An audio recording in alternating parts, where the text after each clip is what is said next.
ชีวิตได้รู้នៅបានល្អគឺរស់នៅតាមបែបរបស់ខ្លួនដោយមិនប្រៀបផ្ទឹមជីវិតរបស់ខ្លួនឯងទៅនឹងអ្នកដទៃឲ្យកើតមាននេះឬជាមិនបៀតបៀនដល់អ្នកដទៃណាឡើយមានបញ្ញាយល់ដឹងថាសេចក្តីសុខគឺស្ថិតនៅលើចិត្តសុខមិនមែនវត្ថុជាតួសុខឡើយផ្តិលមាសឬបំពង់ឫស្សីបរិភោគទឹកឆ្អែតដូចគ្នាសំខាន់ស្ថិតនៅលើការពេញចិត្តបើពេញចិត្តហើយ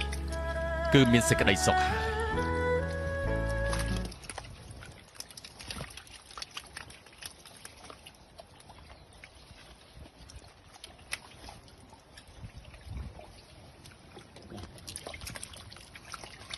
វានៅក្នុងពួងណែនចាក់ទៅមកចាក់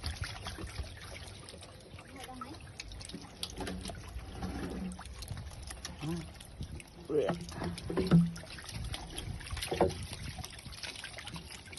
ដាក់ទ